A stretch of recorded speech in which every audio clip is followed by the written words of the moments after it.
Primeiramente, olá àqueles que assistirão esse vídeo e obrigado aos interessados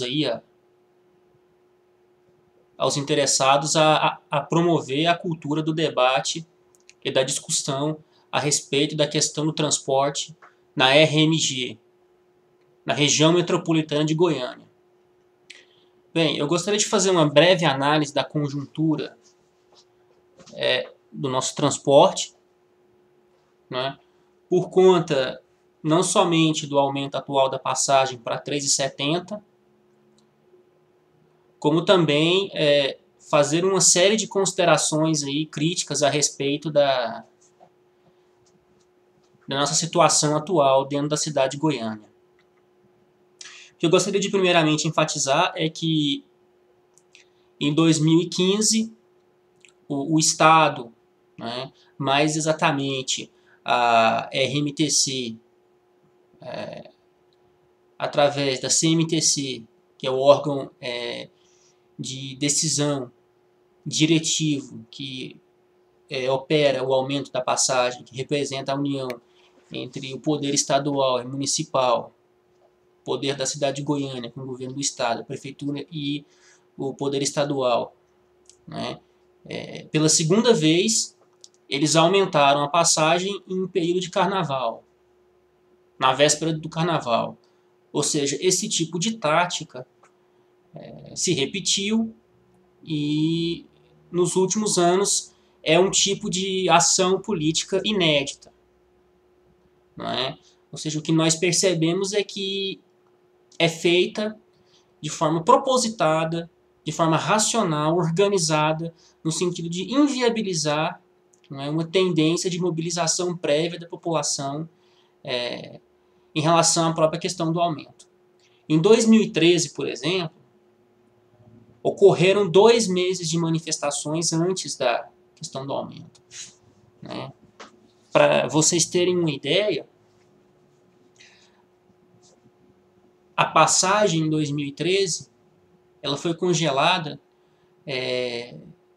no dia 18 de junho, se eu me lembro bem. Né? Manifestações pelo transporte elas estavam acontecendo em maio, no começo do mês de maio, 8 de maio, se eu me lembro bem.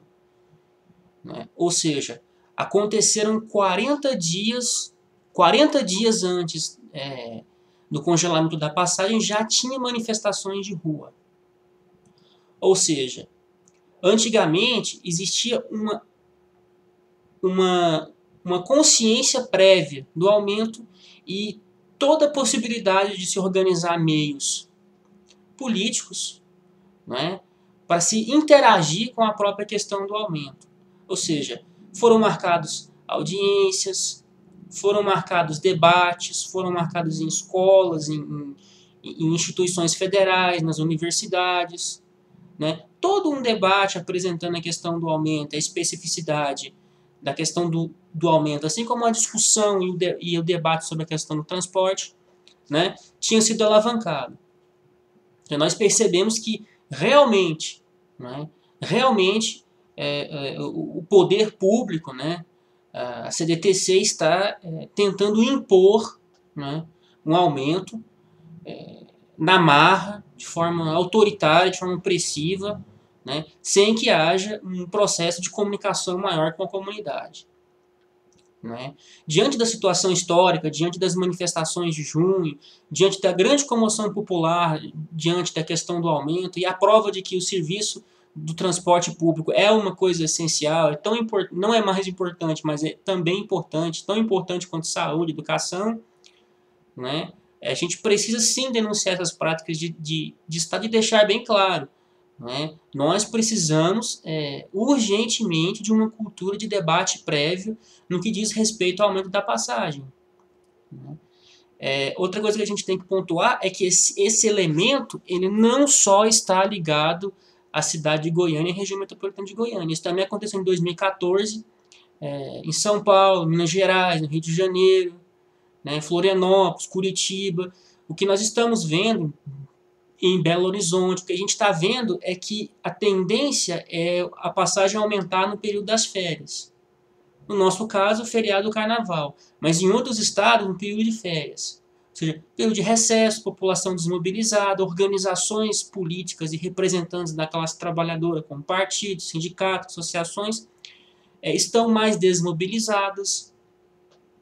Não é? Então nós percebemos claramente a tática perversa, antidemocrática e autoritária da CDTC, que é dirigida pelo poder da Prefeitura de Goiânia e pelo poder do governo do Estado de Goiás. Acho que, infelizmente, isso é uma crítica que a gente tem que fazer e tem que lutar contra. É necessário, sim, né, buscar antecipar os debates, as discussões sobre a questão do aumento e ter uma preocupação permanente de luta e de mobilização a respeito desse assunto. Por exemplo, a questão da transparência orçamentária das empresas é algo muito importante. E esses temas, eles geralmente só são debatidos entre a comunidade e a população da região metropolitana de Goiânia, né, se é que são combatidos nas vésperas do aumento, ou no próprio aumento. Ou seja, e não adianta, quer dizer, nós precisamos saber de forma exata qual é o lucro das empresas, de forma aproximadamente exata. Nós precisamos ter acesso à população, o Ministério Público, os políticos, as organizações como um todo, à vida orçamentária das empresas, aos livros contábeis das empresas. Né?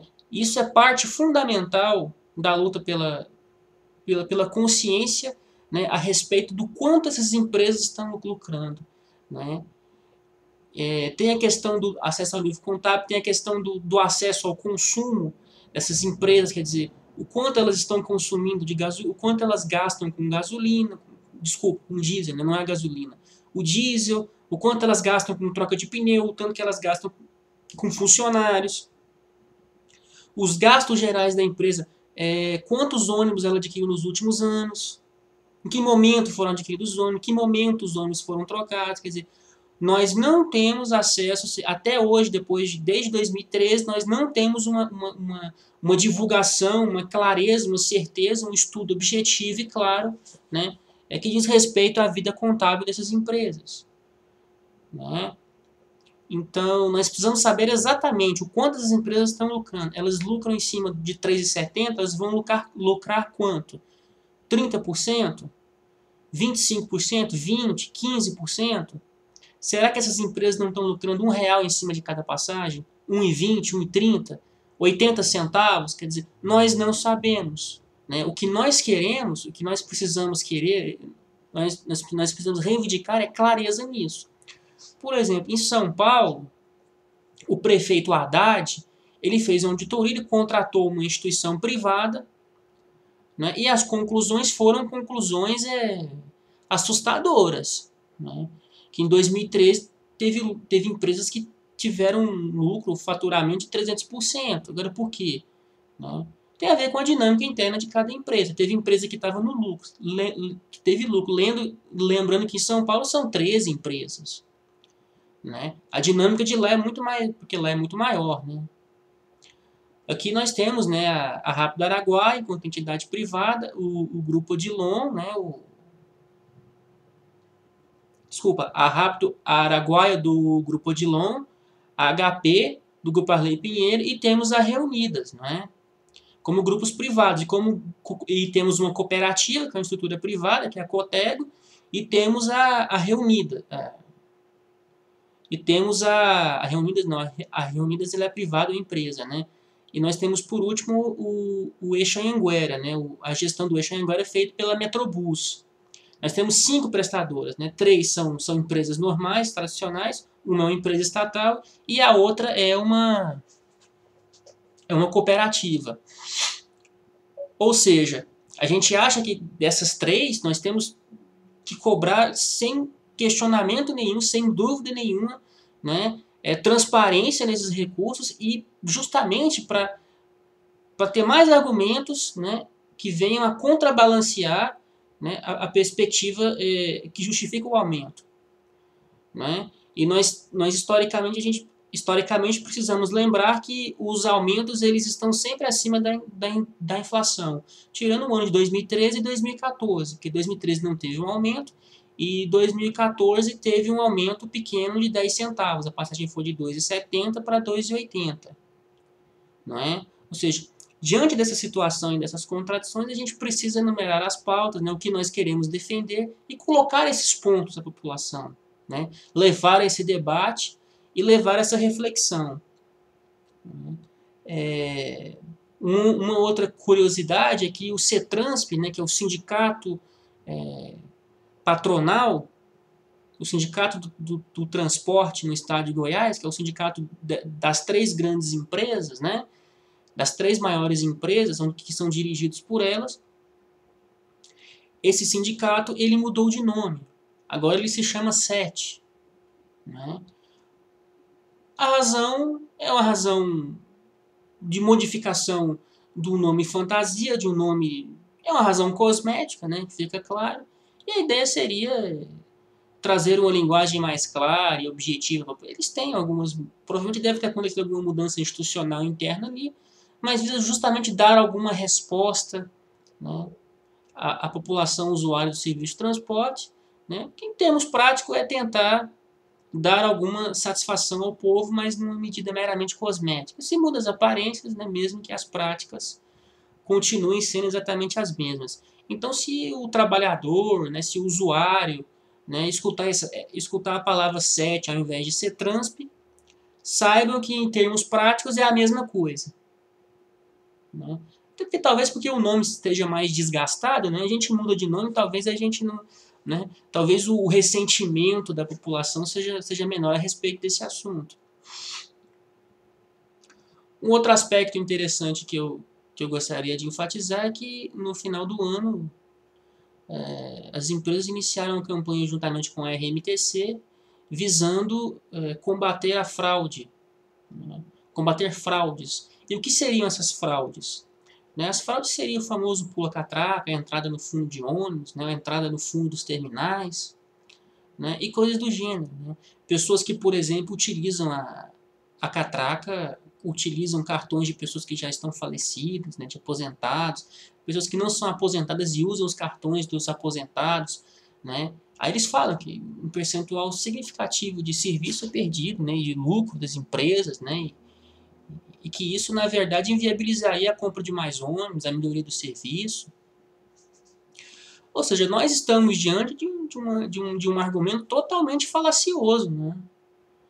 Mesmo que exista essa realidade, mesmo que exista essa questão dessas supostas fraudes ou dessa cultura de fraude, o que a gente percebe é que se isso comprometesse o serviço, efetivamente, se o percentual de lucro das empresas realmente caísse por conta disso, elas não estariam promovendo o serviço.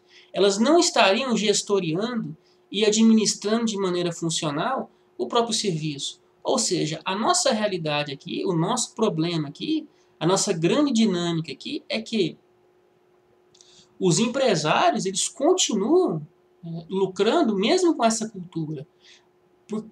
E a ideia é você poder restituir, a ideia do combate à fraude é a ideia de você poder reconstruir, recompensar e manter, né, o lucro dessas empresas a todo custo.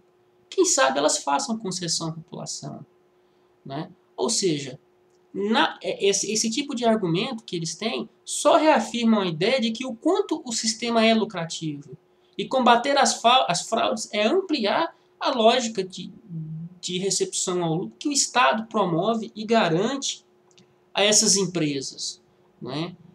E que a nossa posição política deve vir justamente no sentido de negar qualquer possibilidade de combate às fraudes. Quer dizer, porque a fraude mesmo vem por parte do próprio poder público e vem por parte dos próprios empresários, como, por exemplo, negando a prestação de contas, sendo que eles prestam um serviço essencial. Quer dizer, isso já é uma fraude.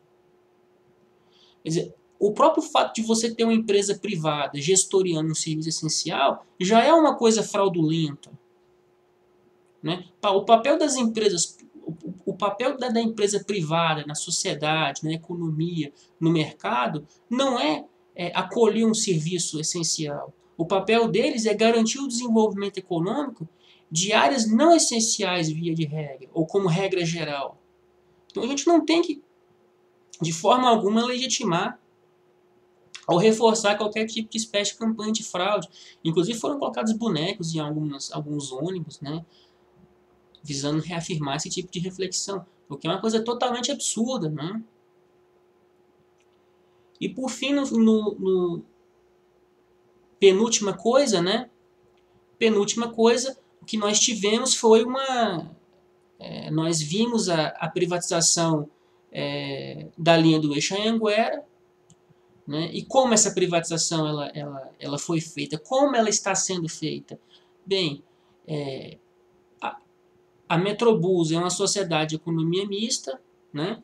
Diga-se de passagem, é uma empresa estatal que tem participação privada, mas o capital é predominantemente público, o controle é público, e a gente percebe que existe um interesse histórico das grandes empresas privadas aqui em Goiânia, que principalmente a HP do Arley Pinheiro e a Rápido Araguaia do Grupo Odilon Santos, né, em se apropriar da linha do eixo Anhanguera, porque é uma das linhas mais lucrativas que existe do país, talvez a mais lucrativa, que tem maiores índices de circulação de pessoas no país, porque apesar de ser uma linha muito grande, porque apesar de ser apenas uma linha, ela é muito grande e ela absorve uma quantidade muito grande de usuários por dia. Tem poucas linhas no Brasil que tem essa característica. Ou seja, então absorver essa linha é muito importante para os empresários, porque é justamente a perspectiva que você tem de absorver o lucro em cima daquilo ali, né? Em Goiânia, a gente poderia dizer que a linha do eixo Anhanguera é a pérola da coroa do serviço de transporte, né? O que eles querem é absorver a pérola da coroa do serviço de transporte, né? Então, se apropriar desse serviço é muito essencial, é muito importante para eles. Inclusive, a gente percebe que os funcionários da CMTC, os diretores da CMTC, pessoas que trabalham dentro da RMTC, por exemplo, o que é mais preocupante em relação à CMTC, porque a CMTC ela é um órgão fiscalizador, né? Quer dizer, os diretores têm uma posição em defesa da privatização da linha do eixo, né? Ou seja, eles fazem papel de funcionários do SET, do antigo CETRANSP. Então, ou seja, a gente já percebe o quanto que o poder público, a direção do poder público, trabalha em pró da política de privatização, né? Ou seja, o que foi feito no final do ano, a privatização que foi feita foi no sentido de dar permissão legal a Metrobus construir parcerias com a iniciativa privada. Na prática, representa o quê? Com o Grupo HP e com o Grupo Odilon Santos. Na prática, representa que os serviços serão feitos em conjunto, que as políticas de expansão da linha do eixo Anhanguera serão feitas em conjunto e será partilhado e democratizado e socializado os lucros entre o poder público e o poder privado. E a gente percebe que, historicamente, o governo do estado de Goiás, né, e da Metrobus vem se evitando fazer reformas nos terminais, vem se evitando se ampliar os terminais justamente para se justificar esse tipo de posição, não é? Nós não reformamos os terminais, nós não pedimos recursos federais para reformar os terminais, porque a nossa via agora é fazer com que a iniciativa privada faça isso, com o objetivo de partilhar o lucro. E o que a gente percebe, por exemplo, é que o governo do estado não faz questão nenhuma, né, nos últimos 2 anos, nem fazendo questão nenhuma em fortalecer a empresa, muito pelo contrário, né? O projeto que, por exemplo, estima para estabelecer a construção do VLT, ele visa justamente garantir a privatização completa do serviço, né? Então, o que existe é uma tentativa muito clara de se tirar o serviço das mãos do setor público e colocar na iniciativa privada em prol do lucro, né, das duas grandes empresas, HP e Rápido Araguaia. Eu acho que isso aí a gente tem que ficar muito claro e deixar muito claro também que a Metrobus é uma boa empresa, é uma empresa que tem boa capacidade de gestão, tem ônibus modernos, tem boa estrutura, tem boa capacidade de se reorganizar, de se readaptar, né? E deixar claro também que existe uma política dedicada a acabar com a meia passagem, né? E aí a gente entra na questão da transparência de novo, porque existe o argumento de que a meia passagem só é garantida porque existe o subsídio. Isso é uma meia-verdade, né? Porque, por outro lado, como foi dito, a linha do eixo Anhanguera é a linha mais rentável que existe no país, né? E a própria forma como ela é organizada para ter um baixo custo, né? Pelo fato de que os ônibus são ônibus mais econômicos, pelo fato de que a linha é uma linha que foi montada dentro de uma perspectiva mais econômica. É mais uma coisa que se deve lutar para ter consciência, né? Mais uma questão orçamentária que se deve alavancar a consciência, com o objetivo, né, de contra-argumentar essas ideias, a ideia de aumento da passagem, a ideia de privatização do eixo Anhanguera, a ideia de parcerias, porque o que se buscou promover agora, inicialmente, são as parcerias, né? Mas, posteriormente, o que se pretende é colocar tudo na mão da iniciativa privada, como no caso do contrato pré-estabelecido pelo VLT, que provavelmente não vai sair, mas que o objetivo fundamental é justamente esse. Essa foi a penúltima coisa que eu quis dizer, e a última coisa que eu quis dizer, né? Que eu quero dizer, né? Que a gente está percebendo aqui em Goiânia que as manifestações, a manifestação pelo transporte, ela tem um nível de baixíssima organização, são manifestações que estão muito fracas, né? Realmente, a gente não percebe capacidade de organização, um compromisso de organização real entre as pessoas que estão fazendo o trabalho de direção do movimento que está sendo colocado aí, né? A gente está percebendo uma coisa que se retoma aquela mesma perspectiva histórica de espontaneísmo, de Facebook, uma falta de preocupação muito grande em realmente construir um diálogo com a população, né? Uma preocupação em fazer uma coisa pontual, né? Não fazer uma coisa baseada num amplo debate. E o que a gente percebe é que a repressão está se aperfeiçoando. A gente percebe que as táticas, como por exemplo aumentar a passagem no carnaval, as táticas de controle, de dominação vêm se refinando, né? A mídia vem se sofisticando no seu mecanismo ideológico, né, de criminalização da juventude que vai à rua. E é uma situação realmente cada vez mais complicada, né? Fazer manifestação em Goiânia está ficando cada vez mais complicado, né? Porque se você faz uma manifestação de rua, a primeira manifestação, você tem 18 presos, não é? Se 10% dos manifestantes são presos, isso inviabiliza a própria possibilidade de continuidade do movimento, a meu ver. Então, acredito que isso é uma coisa muito séria. É necessário fazer um debate muito mais profundo sobre a questão do transporte e fazer um debate muito mais profundo sobre a questão da mobilização de rua. É necessário fazer um debate muito mais profundo sobre a questão da violência nas manifestações, não é? Até que ponto é legítimo reafirmar uma prática violenta, até que ponto isso contribui com alguma coisa ou não, né? E outra coisa que a gente não pode esquecer e que tem que pensar como essencial aí, não é? Que a brutalidade policial, né? A brutalidade policial na manifestação pelo transporte, não me lembro bem, dia 17, foi anteontem, deixa eu dar uma conferida aqui. Não. Acho que sim, acho que dia 17, enfim, depois eu coloco os dados aí. As manifestações que aconteceram anteriormente, percebe que tem depoimentos na internet de 3 casos de estupro de adolescentes. Ou seja, tem feito pela polícia, evidentemente, tem casos de policiais agredindo estudantes. Quer dizer, então a gente está chegando num ponto onde se torna totalmente inviável sustentar um movimento de rua, né, através de um nível de repressão desse. Quer dizer, está chegando num ponto onde manifestações democráticas na rua não tem mais como se sustentar. Ou seja, como enfrentar isso? Quer dizer, a minha posição em relação a esse tipo de questão é somar as organizações, somar aos grupos organizados, é fazer amplas convocatórias entre todas as entidades que sejam minimamente progressistas e que tenham como pauta essa questão em comum. Não tá? E dizer isso com clareza mesmo.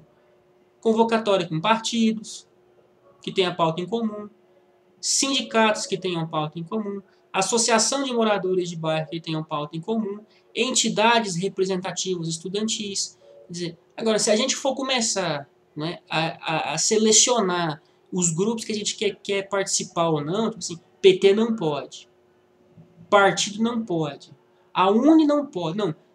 O setor, o setor governista da UNE não pode. Quer dizer, se for para tomar essas medidas, quer dizer, o que eu vejo é um enfraquecimento ainda maior. Quer dizer, o que eu vejo é a necessidade de fazer manifestações que tenham mais de 1.000 pessoas, 1.000, 2.000 pessoas, que tenham um interesse real em fazer diálogo com a comunidade, com a população. Porque a gente percebe que tem uma juventude muito revoltada, muito insatisfeita, que ela não consegue expressar essa satisfação através da... só consegue expressar essa satisfação através da violência manifesta. E muitas das vezes essa violência é totalmente perniciosa. Quer dizer, nós vimos casos, por exemplo, de revoltas espontâneas na praça, do terminal da Praça da Bíblia, de adolescentes que estavam lá quebrando a banca da tiazinha lá que vendia água de coco, alguma coisa assim. Quer dizer, como a revolta é muito grande, a coisa assume uma coisa totalmente anárquica, né, por assim dizer. Aí a própria população manifestante virou e disse, não, filho, faz isso não, pelo amor de Deus. Então, todas essas contradições têm que ser colocadas, e acredito que é muito importante, né, fazer manifestações seguras. Porque ou a gente faz isso, ou, né, as pessoas que estão na rua serão todas criminalizadas e o movimento não vai durar um mês. Né? Não vai durar. A gente percebe que o movimento não terá condições de se sustentar. Se sustentar, a tendência é diluir. Né? E no final das contas a gente vai ter uma passagem 3,70 e 60 pessoas, 80 pessoas, 80 estudantes com processos criminais nas costas. Né? Então eu gostaria de deixar essa minha consideração final aqui, né, a respeito dessa questão. Muito obrigado e até a próxima.